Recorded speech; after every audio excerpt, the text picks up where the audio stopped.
On this week's FAS TV, we are in Aberdeenshire visiting Marshall's farm shop, winners of this year's Diversified Farm of the Year in the recent Scottish Agriculture Awards. Shona Marshall, alongside her two sisters, all of whom are under 35, run a thriving farm shop and restaurant with gift shop and drive-through.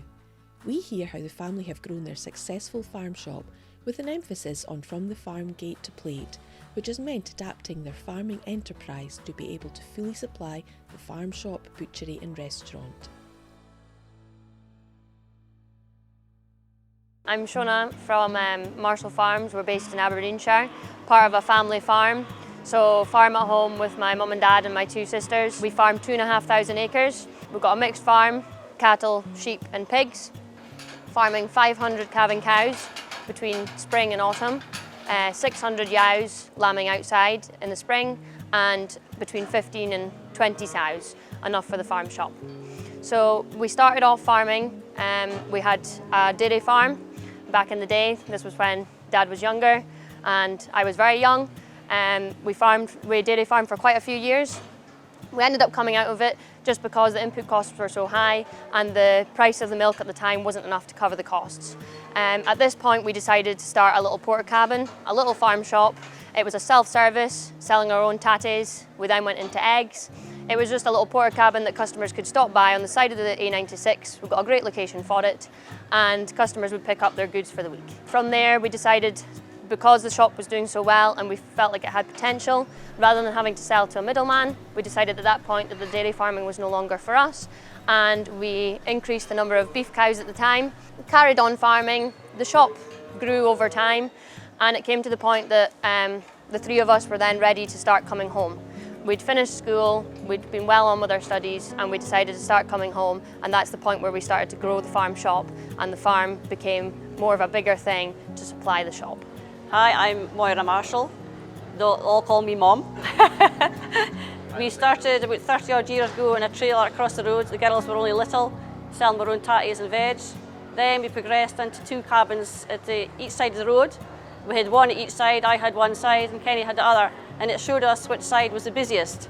So it was actually my side, it was the busiest, which was good. So, and then because it was self-service, there was a lot of theft going on. So we moved into a wee cabin across the dairy side. And then we're 3 years in there before we got planning for the next shop, which we moved in there in 2010. We were in there 10, 11 years. The girls were at school, went to university to do their degrees. And by that time, at the time, the little shop we thought at the time was huge. It outgrown itself within 2-3 years, which is right. We asked the girls what they wanted to do. They said they wanted to come home, which was good, so it progressed us to get the planning for where we are now, and we've been in here 3 years next month, which is going very well. The farm shop is a big thing for us as a family now. Originally it would have been very much about the farm, but it's now about building the farm shop for the three of us to build in the future and grow. So basically the farm is supplying as much to the farm shop as possible. So rather than it being about the farm and selling the beef to abattoirs and middlemen, it's about trying to get as much of the beef off the farm into the shop as possible. So the farm has really had to change to get where it is now, but it's supplying the shop a huge amount, acres wise, compared to what it would have been doing before. So we are now supplying 3 cattle, between 4 and 6 pigs, and 1 or 2 lambs per week. So it's quite a lot off the farm, but we also have to remember that it supplies the tatties, the vegetables and the eggs as well. So the farm is producing a huge amount for the shop now. We built the farm shop that we're in now in November 21. It'd been in the planning for a good 5-6 years, but we decided it was the time to grow the shop. The customers were needing it. The little shop, we'd kind of outgrown it at the time, and it was ready to build a big farm shop that was going to supply as much from the farm as we possibly could. At that point, we decided to also incorporate a butchery into our farm shop, and that's where the butchery side of things and coming from the farm to the shop kind of began. It started off when we had 500 cows.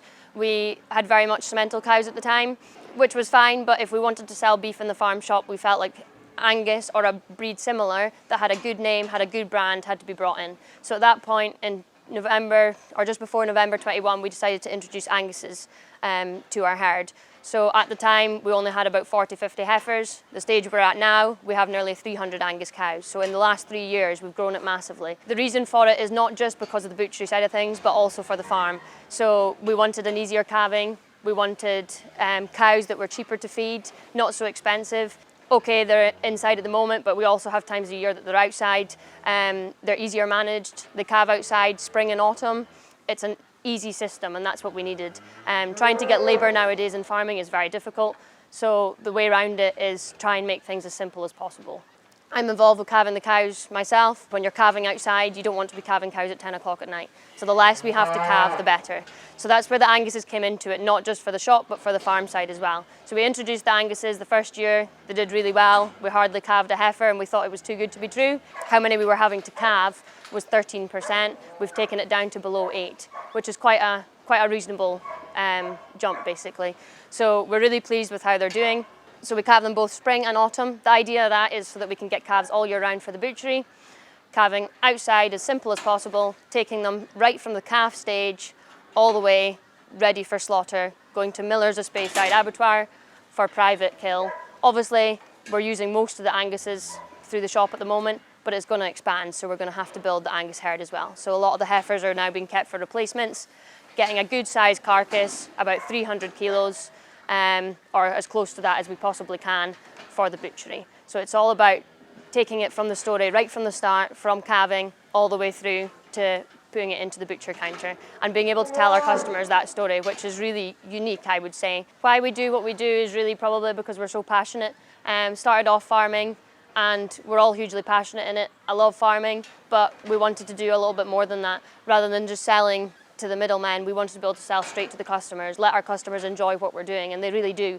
You hear the stories of local customers coming in and saying how good the beef is, how much they enjoy local veg. You know, the veg is picked every 1 to 2 days, they know it's fresh. Same with the tatties as well, everything's fresh from the farm, and there's not a huge amount of places that customers can get that. So they're really starting to enjoy it, and especially I love being able to see how much the customers are appreciating our own beef, our own pork, our own lamb, and the amount of customers that don't realise it, but we're able to tell them it and tell them the story. And once they know the story, they always come back again. So I would say in the future, we would like to obviously increase how much we're putting through the butchery. The more we can put from the farm to the butchery, rather than having to go to the middlemen in between, the better really. So I would like to see the butchery growing. The restaurant, obviously, I think it will grow in itself, to be honest. It's been hugely popular within the farm shop, people coming for their Sunday roast or just their everyday lunch. And we've also got plans of putting in a country store over the next couple of years, so we'll see how that goes. We're always doing something new. We want to keep it exciting for the customers. So after school, I went straight to Crofts College and studied agriculture and business together. At that point, I knew that I would want to come home and farm, but I wanted to go away and study for a while first. A lot of it was studying, but also working at the same time at home, because that's what I really enjoyed. I was pretty much 7 days, 6-7 days on the farm a week. At that point, the shop was there, but it wasn't as big a thing as it is now. I was part of it, but not near as much as I am now. So nowadays, I maybe get 2 days on the farm a week and a wee bit more in the shop. We need to make sure we get good lambing percentages, calving percentages. We thrive for good results. I want an answer for why things don't work out, why things are doing well. We have a result for every single cow, and we maintain that every year so we can look back at the records. That is a huge thing for me, is being able to trace our whole herd back a few years. So we've now built that up. We now know, the information about each cow. That's a big thing for me. So springtime, that's probably my favourite time of year, but throughout the year I help out where required. Between calving and lambing, there's everything else that's going on as well. The pigs, obviously the pigs are new to us, so helping out with them, making sure the sows are going to the boar at the right time to give us pigs at the right time. It's making sure that, yes, the farm's running its every day, but at the same time, it's supplying the shop for the right time of year, which is the biggest challenge, making sure we've got cattle throughout the whole year, lambs and pigs, which is a big job on the farm now. In terms of the shop, the responsibility now is probably quite big. We've got to make sure that it's set up in the morning, it's looking good, along with our team, getting through the day, but also trying to grow it as much as possible. So the perfect day for me is probably half a day on the farm and half a day on the shop, but it never ever works like that. typical day here is here at 7:30 in the morning. Just get ready for the day, check everything is all right. Help the girls, normally they want help every day. So we have a discussion every breakfast time to see where the shortest staff is. If it's a beef counter, I go there. If it's a restaurant, so I'm very much full hands-on helping. So we've all got our own area in the shop. I think it works really well. So I do the butchery mainly with the farm as well. And then Julie, my middle sister, she runs the restaurant. And then my oldest sister, Christine, she does the shop, the gift shop and the drive-through. So it's all about, we work together, but we've all got our own areas to focus on. So we've all got our own challenges in a day, but we work together at busy times of year. So sisters help at Christmas time when we're putting the turkeys and all the beef orders out, but then I help the restaurant during the week or the weekend when it's really busy and needs the help. So it's all about working together, but taking a responsibility for each area ourselves, which is a big responsibility, and we have to make decisions, obviously with mum and dad and together as a family, but it's now a big enough business that there's decisions that we make on a day-to-day basis that are just made, basically. Working alongside my two sisters, I would say it's quite unique in itself. Aged 27, 30 and 32, we're now at the stage in life where we have to make quite a lot of the decisions. We've got the empowerment from mum and dad to make those decisions. We've learned from them over the years on what's right and what's wrong. Yes, we're always going to make mistakes, but we learn along the way. And it's our job to try and now push the business forward as we want to, and as our customers would like to see it growing. So once we moved into here, we decided to start the butchery. Very much a new challenge for us. We'd never done anything in it before, had no experience at all. Previously, we were just buying in meat from local butcher and selling it to our customers, but we really wanted to get the meat off the farm. At that point, Dad had said that if we wanted to do it, one of us would have to do it ourselves. And obviously, because I was part of the farm and that's what I wanted to do, it was my job to then bring the butchery forward. At that point, he said, if you want to do it, you've got to learn it yourself, which I always think is really good. So we decided to go on a butchery course down in Sheffield. So myself and Julie, my middle sister, we decided to go down to Sheffield for a week to learn a wee bit of butchery. At that point, by the end of the week, we were absolutely knackered. It was a huge experience, but we also realised that there's a lot more to learn than just a week's course in Sheffield. But it gave us a starter and a wee bit of an inspiration of where it could go. At that point, I came home. The shop wasn't quite open at this point. It was being built at the time, so we had a bit of time to think about, do we want to go ahead with this, do we not? And to be honest, we didn't think twice. We were so inspired by the whole process, we really wanted to go ahead. So we started to build the butchery into the shop at the time. When I came home, I had to carry on learning butchery along the way. So I got a wee bit of experience from a local butcher that we were getting on with really well. He helped me out quite a lot, trained me, and then at that point when the shop opened, we hired our first butcher, who's still with us now. He's been in the butchery trade for a very long time, and over the few months of starting out, he learnt me a huge amount. It was not just about how to bone beef, which was just a little bit of it, but also about pricing, products, what the customer wants, and understanding all the different cuts of beef, and how to sell it to the customer. So the stage we're at now, we now have 3 butchers, one senior who was with us from the start, and 2 apprentices and myself. We're now on our level 3 of our apprenticeship, hoping to get it finished for Christmas time, but that's a huge ambition. And then we're hoping to start our diploma next year. I love a challenge, and to be honest, the butchery has probably been the biggest challenge I've had, but it's been a huge learning experience and great fun. So the Scotch Butchers Club has been a huge help to me, Gordon Newlands in particular. At that point I was needing a little bit of help with the butcher counter. I didn't have much experience. It was just a guessing game quite a bit, and I wanted help on how to make products, basically recipes. There's so much to do, and we needed that bit of expert help. So he came up for a couple of days. He was totally honest with me, which was the best thing he could have done. And he said that this butcher counter has huge potential, but it's not there at the moment, and gave me a few kind of pointers of where to improve it. He was straight to the point. Maybe some people would take it quite blunt, but I didn't. I took it as a challenge, and we then managed to improve from there. And I would say that our customers are now at the point that they're excited by our products and they're always looking for something new. Being part of these clubs is really good. They help with everything. You know, you can message for a wee bit of advice, and within an hour you've got a response, you've got an answer with something that you don't know about but they've got lots of experience in. And during butchery for the last 3 years, I've learned that if you don't ask, you don't know. And that's been a huge thing, is asking people within the industry a question, and the amount I've learned along the way from these people that know about it, know the industry, and they give you a lot of advice, and it's been really useful over the years. So the butchery also supplies our 140-seater restaurant. This is a huge thing for us. It's about promoting local food, not just our own, but also local, but mainly our own beef, our own lamb, our own pork. So our menu is annotated with our little butchery logo, so customers know when they're sitting having their pulled pork loaded fries that the pulled pork is from the pigs on the farm. We also decide the specials in a week based on what I have in the butchery. Our biggest challenge in the butchery is the carcass balance. So because we're not buying in any other cuts of beef, we're only using the carcasses we have, the biggest challenge we have is we have surplus cuts at different times of year. So in the summertime, we might have spare silver side. In the wintertime, we'd have more trim because there's less burgers and sausages being sold. So this is where the restaurant hugely comes into it. And if we didn't have it, we would probably struggle to what we're doing now. Deciding the special is based on what we have surplus on in the butchery. But it's not just a simple special of a burger, it's making it more exciting for the customer. It's making it trendy, Instagram posts, Facebook posts, that young people want to come in and support the restaurant and the butchery. We also provide for the pensioners, so we've got the pensioners' lunches.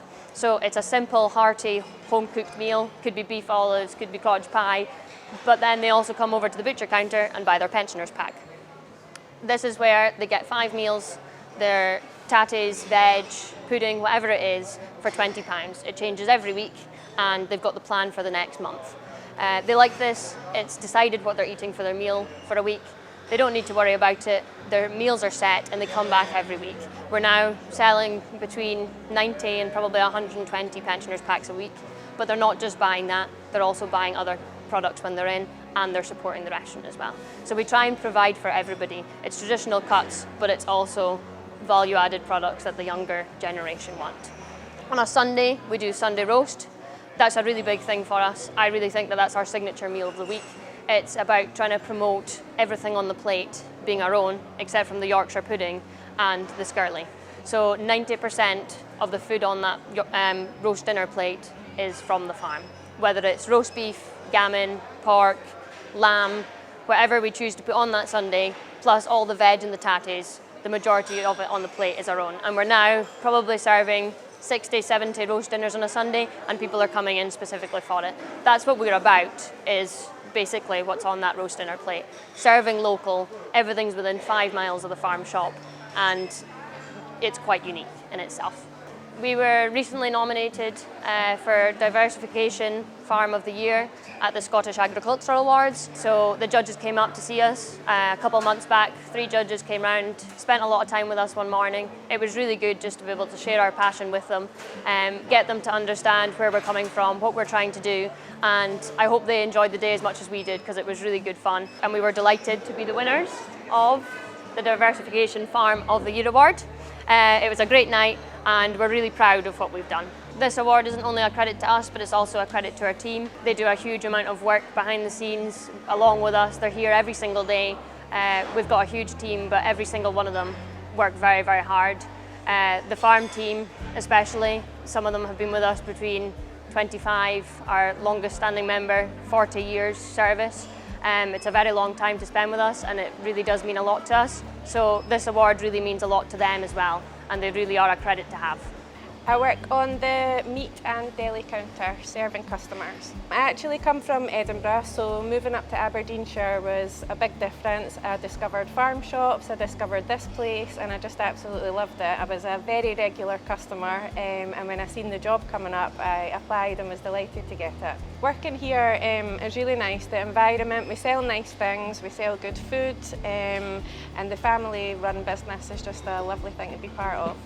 We always taught the girls if they wanted to show somebody what to do or work with them, they had to know how to do it themselves first. Because you can't really tell MD what to do if you don't know yourself how to do it. So we've always taught them that. Well, I've been brought up as same as Kenny, to work hard where you want to go, and our goal was we're passionate about what we do. We like selling our own produce. So no, the girls seem to like doing it as well, so it's good. It's good to see them carrying on the same as passionate what me and Kenny had to do. It's very good to see the girls getting on, doing what they're wanting to do. They're passionate about what they want to do, And it's good to see them getting this award as well. Went out to Glasgow to get the Scottish Agriculture Award. So it's good to see them doing it, getting there for the work, the hard work they do. They do work really hard, 7 days a week, it's full on. With 90 full-time staff and part-time staff here, it takes a bit of handling. But I think it does work here as well because the whole 5 of us are here. So we're very much, all of us are hands-on to help whenever's needed. One thing I would say the girls' advice to do is to passionate what they're doing, keep going what they're doing, and they'll be fine.